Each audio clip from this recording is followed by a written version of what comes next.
प्रश्नोत्तरी। इस कार्यक्रम के पुण्यार्चक हैं श्रीमती प्रेमलता जैन, धर्मपत्नी सुरेंद्र कुमार जैन की वैवाहिक वर्षगांठ के उपलक्ष्य में पुण्यार्चक परिवार हैं पिता श्री सुरेंद्र कुमार जैन तिजारा, राजस्थान, माता श्रीमती प्रेमलता जैन, धर्मपत्नी सुरेंद्र कुमार जैन, अलवर, राजस्थान, भावना जैन, धर्मपत्नी येन दत्त जैन, भाई दुर्लभ जैन, पुनीत जैन, आरती जैन, निधि जैन, बच्चे अनुष्का जैन, अनन्या जैन, जिनवाणी Jain, Dhvani Jain, Ada Jain, Avika Jain. Firm Sprexa solutions private limited, 201 द्वितीय तल, ICICI बैंक के ऊपर, कौशाम्बी, गाजियाबाद, उत्तर प्रदेश। श्री घीसालाल जैन झांझरी, एडवोकेट श्रीमती कला देवी जैन झांझरी, पुत्र एवं पुत्र वधू श्री राजेश जैन झांझरी, अपर जिला न्यायाधीश श्रीमती नीलम जैन झांझरी, पौत्रियां अनुष्का जैन झांझरी, ऐश्वर्या जैन झांझरी, पुत्र एवं दामाद श्रीमती रेखा जैन, श्री दिनेश जैन, दोहिता दिवेश जैन, दोहिती दिशा जैन, पुत्र एवं दामाद श्रीमती रेणु जैन, श्री संदीप जैन, दोहिता ईशान जैन, दोहिती रिया जैन, भीलवाड़ा, राजस्थान। स्वर्गीय श्री नागराज सगरी, 32, शेषार्दी रोड, आनंदा राव सर्कल, बेंगलुरु। श्रीमती शोभा नागराज सगरी, बेंगलुरु, पुत्री सौभाग्यवती रेखा मोहन कुमार वडकुद्रे, दामाद श्री मोहन कुमार वडकुद्रे, पौत्री कुमारी निकिता मोहन कुमार वडकुद्रे, पौत्री कुमारी रचिता मोहन कुमार वडकुद्रे, कोल्हापुर, पुत्री सौभाग्यवती प्रतिभा सदन, दामाद श्री सदन कुमार, पौत्री अर्घ्या सदन, पौत्र आगम सदन, बेंगलुरु, पुत्री सौभाग्यवती सची देवी रवि कड़बी, दामाद श्री रवि कड़बी, पौत्र माहिन रवि कड़बी, पौत्री मनस्वी रवि कड़बी, बेंगलुरु। स्वर्गीय श्रीपाल जी कटारिया की पुण्य स्मृति में धर्मपत्नी श्रीमती विजया देवी कटारिया, पुत्र व पुत्रवधू श्री अजय कुमार जी, श्रीमती माया कटारिया, श्री विजय कुमार जी, श्रीमती अनीता कटारिया, श्री संजय कुमार जी, श्रीमती मीनाक्षी कटारिया, पौत्र राज, पवन, सोम कटारिया, पौत्री आस्था, स्वास्तिका कटारिया एवं समस्त कटारिया परिवार, जयपुर। फर्म स्वास्तिक ऑयल इंडस्ट्रीज, निवाई। पौत्री एवं दामाद सौमेन राहुल रावका, जयपुर। नातिन जयती।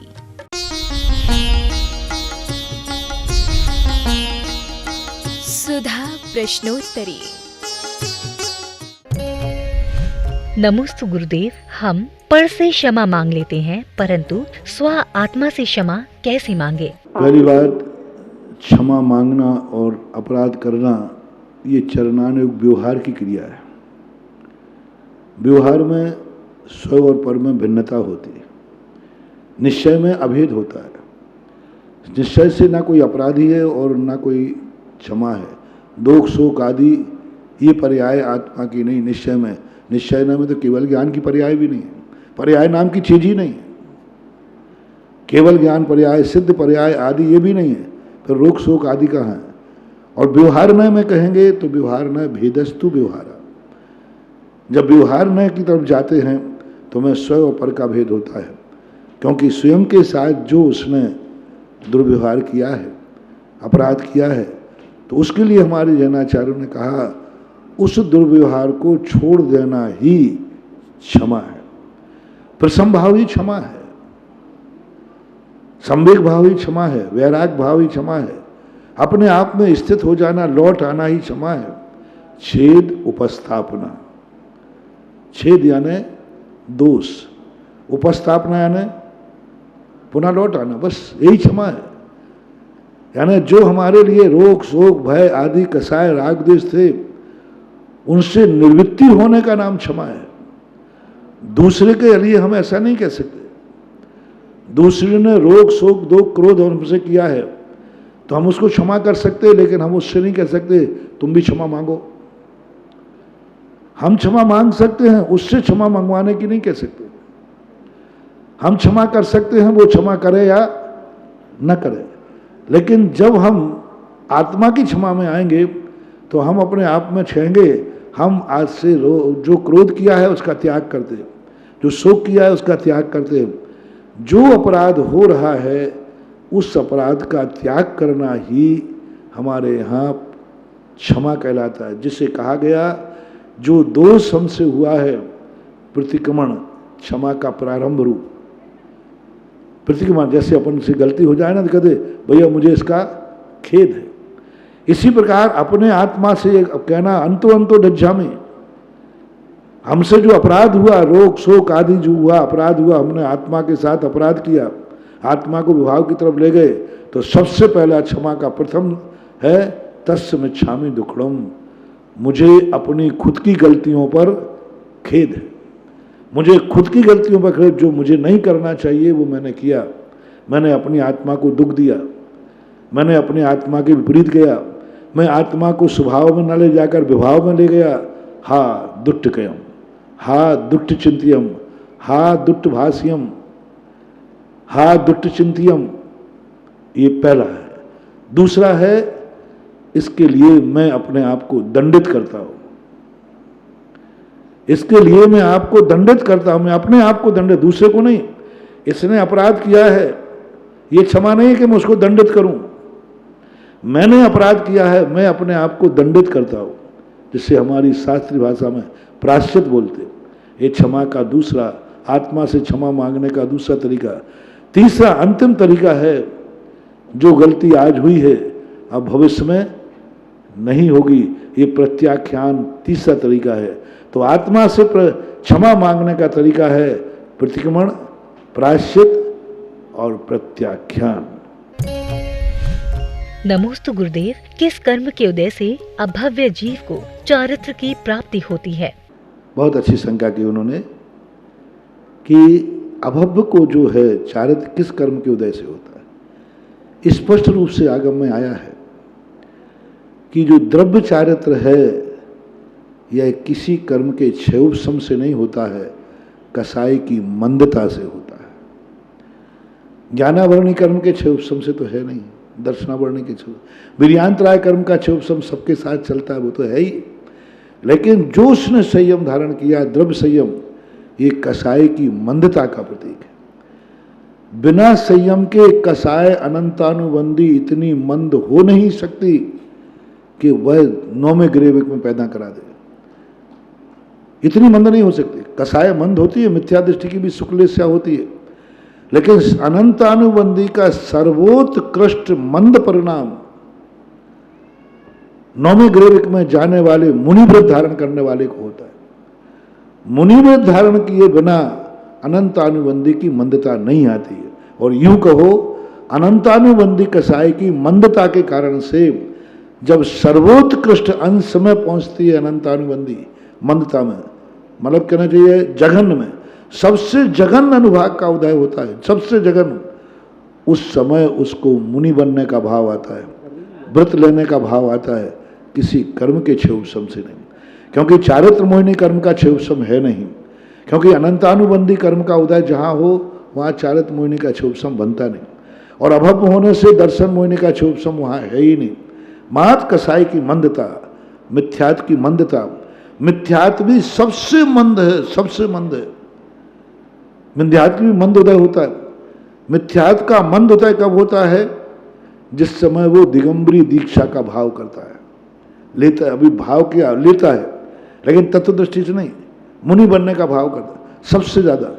दूसरे नंबर पर मंद सबसे ज्यादा कब कहा है? उदय, जब वो करण लब्धि में प्रवेश करता है, वहां बंद की विवक्षा है हालांकि, लेकिन उदय जब मुनि बनता है तो मिथ्यात्व कर्म का सबसे मंद उदय है, बिल्कुल मंद उदय है, तीव्र उदय नहीं है।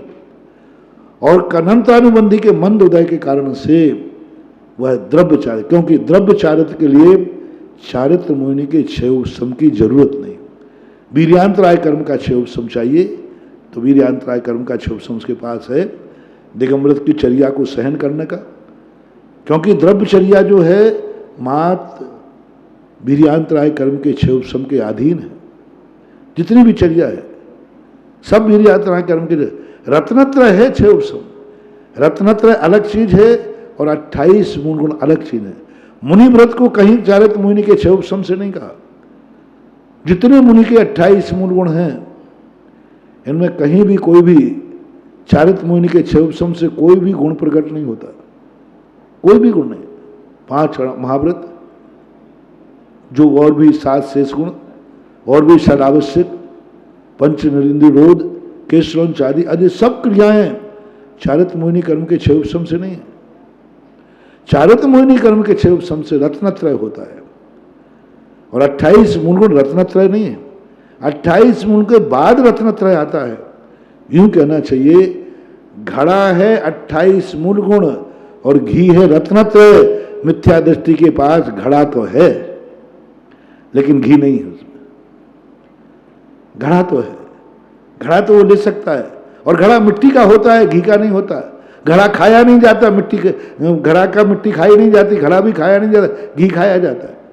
इसलिए वो द्रव्य वृत्त धारण कर लेता है, मिट्टी का घड़ा है, उसको आनंद नहीं आता। मोक्ष मार्ग का पैन जे आत्म ज्ञान बिना सुख लेस न पावे।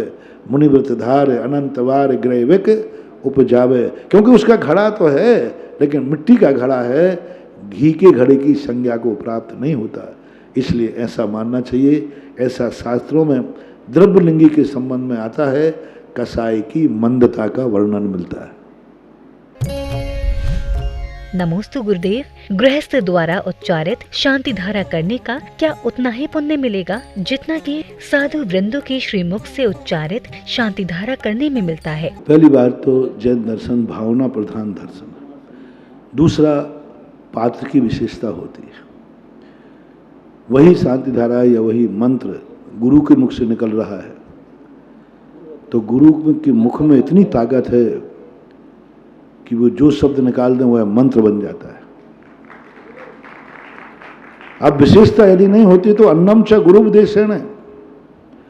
35 16 56 आदि सब कह दिया। 35 16 56 चौदुक मेघम जब छाया परमेठी वाच आरम अन्नम च गुरु। तो गुरु के उपदेश से जब, अब इस तुम्हारे लिए नहीं कहा कि तुम्हारे मुख से निकला हुआ शब्द, सच्चा गुरु है और उसके मुख से निकला हुआ जो शब्द है वही मंत्र है। तो इससे ही पता चलता है कि गुरु के मुख से निकला हुआ बहुत महत्व होता है। यदि त्यागी वृत्ति है तो वो सेकंड है, देना चाहिए महत्व। हाँ, वो नहीं करें तो उनको दबाव नहीं देना चाहिए। आप लोग ये मत समझे कि मुनि महाराज शांति धारा नहीं, जो मुनि महाराज नहीं करते हैं तो उनको दबाव नहीं देना चाहिए। यदि वो कर देते हैं तो तुम्हारे भाग्य हैं, और नहीं करते हैं तो आप कोई दबाव मत दीजिए उनको, क्योंकि उनको शांति धारा कराना उनके मूल गुण में नहीं है। मैं तो 2 नंबर में कर देता हूं तुम्हारे लिए जी। हाँ, मेरे मूल गुण में नहीं कि तुम्हें कराऊं। ठीक है, कर देता तो अच्छा है। वो नहीं मिलते हैं तो इलक्ष उलक्ष से कराओ, आरी का मत आओ। ये नहीं मिलते हैं, यदि आपके ब्रह्मचारी ब्रह्मचारिणियां हैं तो उनसे कराने में यदि उनका उच्चारण है, यदि वो कर सकते हैं, करने में रुचि है, उस गंधोदक के प्रति श्रद्धा हो। पाठ पढ़ने से नहीं है, कई लोगों की श्रद्धा नहीं और उनसे पढ़वा लो, बहुत शुद्ध पढ़ेंगे, बिल्कुल शुद्ध पढ़ेंगे, लेकिन शांति धारा के प्रति श्रद्धा नहीं है। उनकी श्रद्धा है भीड़ के ऊपर, लोगों के ऊपर, कि चलो पढ़ेंगे तो ये सारे लोग मेरे भगत बन जाएंगे। इस कारण से करा रहा है तो मत कराना। ये देखो कि शांति धारा को पढ़ने वाला भी इस पर श्रद्धा रखता है कि नहीं, विश्वास रखता है कि क्या नहीं, क्या उसने अपने कभी प्रवचनों में वचनों में शांति धारा की प्रशंसा की है कि नहीं।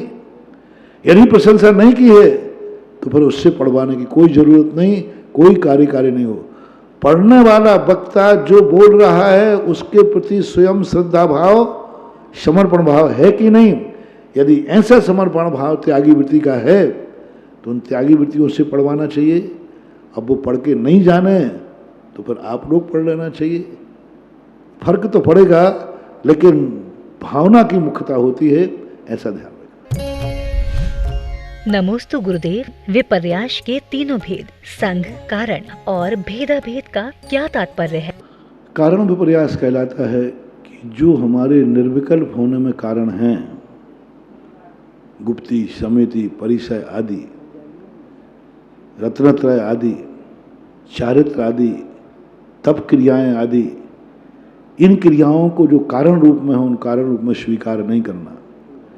तत्व की चर्चा तो करना लेकिन मन वचन काय को निर्विकल्प नहीं करना। तो जिन कारणों से हम वहां तक पहुंचते हैं उन कारणों के विपरीत क्रिया करना एक कारण विपर्यास है। अब इस कारण विपर्यास के अनेक भेद हैं। ये 14वें गुणस्थान तक जाता है। चौथे गुणस्थान से, बल्कि मिथ्यात्व गुणस्थान से शुरू होता है। सम्यक दृष्टि भी कई बार सम्यक दृष्टि है लेकिन कारण विपर्यास पर उसकी आश्रद्धा नहीं है, लेकिन क्रिया में नहीं है, क्रिया में नहीं है। तो 3 प्रकार का कारण विपर्यास समझो। एक तो श्रद्धा की अपेक्षा से कारण प्रयास, एक क्रिया की अपेक्षा से कारण प्रयास, और एक प्राप्ति की अपेक्षा से कारण प्रयास। तो तीनों की अलग अलग व्याख्या है। और कार्य प्रयास तो यही है कि हम जो साध्य है उसको अन्यथा रूप लेते हैं। जैसा मोक्ष का स्वरूप है, जैसा शुद्ध आत्म तत्व का स्वरूप है, वैसा ना मान करके अन्य रूप मानते। भेदाभेद विपर्यास, जिनमें भेद है जिस अपेक्षा से, उस भेद को स्वीकार नहीं करना, अद्वैत स्वीकार करना। गुण गुणी है ही नहीं कोई, गुण गुणी में कोई संबंध नहीं, गुण अलग है, गुणी अलग है। और एक गुण गुणी में अभेद मानना, गुण है ही नहीं, सब एक ही रूप है। तो ऐसे जो 363 मत होते हैं उनमें ये दर्शन शास्त्रों का विषय है, कारण प्रयास आदि ऐसा मानना चाहिए। संक्षेप में इतना ही। नमोस्तु गुरुदेव, क्या इच्छाओं की पूर्ति के बिना जीव संसार सागर में भटकते रहेंगे? भटकते रहें। जब तक इच्छाएं हैं तब तक संसार है। और इच्छाएं भी हमारी वो इच्छाएं हैं जिनकी कभी पूर्ति होना ही नहीं। तृष्णा नागिन ज्यों ज्यों डंके, लहर जहर की आवे, वो तो नियम है, सिद्धांत है। नमोस्तु गुरुदेव, यदि पुद्गल के उपकार नहीं होते तो कर्म वर्गणाएं नहीं होती, और अगर कर्म वर्गणाएं नहीं होती तो अभी तक हम सिद्ध बनकर सिद्धशिला पर आराम कर रहे होते। तो ये पुद्गल का कैसा उपकार है? तो ना तो संसार होता ना मोक्ष होता। ये तो प्रकृति प्रदत्त क्रियाएं हैं। प्रायोगिक क्रियाएं हों तो उनमें अपन कल्पना कर सकते हैं। काल आकाश अंधेरा नहीं होता तो काश तो इसमें तो अपन कोई भी चीज़ में ले सकते हैं। तो ये तो प्रकृति प्रदत्त नेचर, सृष्टि इसी का नाम है। यदि ये सब नहीं हो तो इसको सृष्टि क्या, दुनिया क्या? तो ये किसी के किए हुए नहीं हैं, स्वाभाविक हैं, इसलिए नहीं होने का प्रश्न ही नहीं उठता। ये तो स्वभाव है, सृष्टि का एक अंग है। नमोस्तु गुरुदेव, संकट मोचन विनती के अंतर्गत आने वाले दोहे ककड़ी के चोर को कटार मारिए नहीं का क्या आशय है?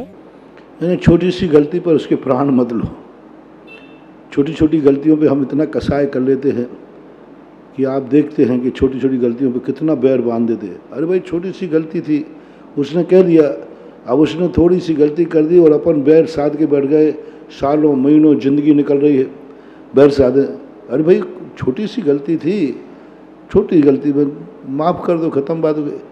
यानी कोई अपने प्रति एक दिन छोटी गलती करता है, अपन उसको बरसों महीनों जिंदगी भर घसीटते रहते हैं, करते रहते हैं, तो वो उसका नुकसान नहीं है, हमारी खुद की कसाईपना प्रदर्शित होता है।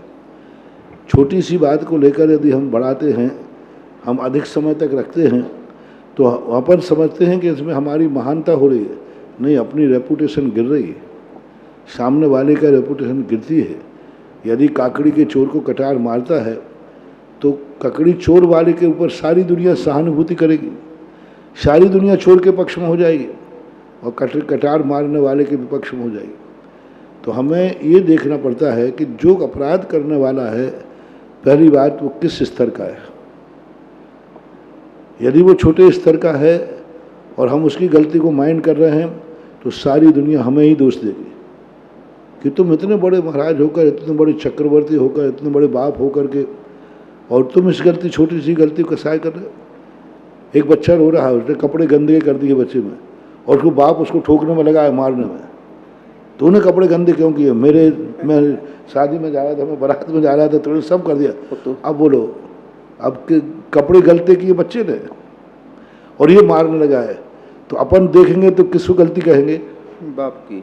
अब अरे बच्चे को मार रहा, प्राण भी ले लो तो उसको पता ही नहीं, उसने तो कर दी गंदी, उसको तो प्राण लेने पर भी वो ये नहीं मान पाएगा। तो अभी है काकड़ी के चोर को कटार मारिए नहीं।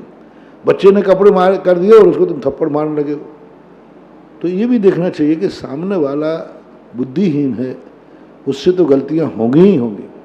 अपन उस गलती को बड़े होकर के यदि उसको माइंड करके और लंबा खींचते हैं, आज जिंदगी में कसाय बांध देते हैं, उसका विनाश करते हैं, तो काकड़ी के चोर को कटार मारिए नहीं मुहावरा है। नमोस्तु गुरुदेव, लोक के असंख्यातवें विभाग में एक जीव रहता है, तो समस्त जीव राशि उस अनंत लोकाकाश में कैसे रह सकती है? अवगाहनत्व गुण है। सभी द्रव्यों में एक सामान्य गुण होता है अवगाहनत्व, एक दूसरे की अवगाहना देने की क्षमता। एक प्रदेश में इतनी क्षमता है सभी द्रव्यों के कि पूरे 3 लोक के जितने हैं पदार्थ एक प्रदेश में भी यदि कुछित कदाचित अवगाहित होना चाहे तो भी अवगाहन दे देगा।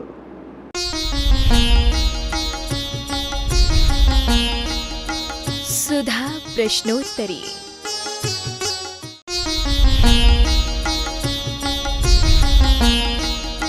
सुधा प्रश्नोत्तरी। इस कार्यक्रम के पुण्यार्जक थे श्रीमती प्रेमलता जैन धर्मपत्नी सुरेंद्र कुमार जैन की वैवाहिक वर्षगांठ के उपलक्ष्य में पुण्यार्जक परिवार हैं पिता श्री सुरेंद्र कुमार जैन तिजारा राजस्थान, माता श्रीमती प्रेमलता जैन धर्मपत्नी सुरेंद्र कुमार जैन अलवर राजस्थान, भावना जैन धर्मपत्नी येन दत्त जैन, भाई दुर्लभ जैन पुनीत जैन, आरती जैन निधि जैन, बच्चे अनुष्का जैन अनन्या जैन, जिनवाणी Jain, Dhvani Jain, Ada Jain, Avika Jain. Firm Sprexa solutions private limited, 201 द्वितीय तल, ICICI बैंक के ऊपर, कौशाम्बी गाजियाबाद उत्तर प्रदेश। श्री घीसालाल जैन झांझरी एडवोकेट, श्रीमती कला देवी जैन झांझरी पुत्र एवं पुत्र वधू श्री राजेश जैन झांझरी अपर जिला न्यायाधीश, श्रीमती नीलम जैन झांझरी पौत्रियां अनुष्का जैन झांझरी, ऐश्वर्या जैन झांझरी, पुत्र एवं दामाद श्रीमती रेखा जैन, श्री दिनेश जैन, दोहिता दिवेश जैन, दोहिती दिशा जैन, पुत्र एवं दामाद श्रीमती रेणु जैन, श्री संदीप जैन, दोहिता ईशान जैन, दोहिती रिया जैन, भीलवाड़ा राजस्थान। स्वर्गीय श्री नागराज सगरी 32 शेषार्दी रोड, आनंदाराव सर्कल बेंगलुरु। श्रीमती शोभा नागराज सगरी बेंगलुरु, पुत्री सौभाग्यवती रेखा मोहन कुमार वडकुद्रे, दामाद श्री मोहन कुमार वडकुद्रे, पौत्री कुमारी निकिता मोहन कुमार वडकुद्रे, पौत्री कुमारी रचिता मोहन कुमार वडकुद्रे कोल्हापुर, पुत्री सौभाग्यवती प्रतिभा सदन, दामाद श्री सदन कुमार, पौत्री अर्घ्या सदन, पौत्र आगम सदन बेंगलुरु, पुत्री सौभाग्यवती सची देवी रवि कड़बी, दामाद श्री रवि कड़बी, पौत्र माहिन रवि कड़बी, पौत्री मनस्वी रवि कड़बी बेंगलुरु। स्वर्गीय श्रीपाल जी कटारिया की पुण्य स्मृति में धर्मपत्नी श्रीमती विजया देवी कटारिया, पुत्र व पुत्रवधू श्री अजय कुमार जी, श्रीमती माया कटारिया, श्री विजय कुमार जी, श्रीमती अनीता कटारिया, श्री संजय कुमार जी, श्रीमती मीनाक्षी कटारिया, पौत्र राज पवन सोम कटारिया, पौत्री आस्था स्वास्तिका कटारिया एवं समस्त कटारिया परिवार जयपुर। फर्म स्वास्तिक ऑयल इंडस्ट्रीज निवाई। पौत्री एवं दामाद सौमेन राहुल रावका जयपुर। नातिन जयती।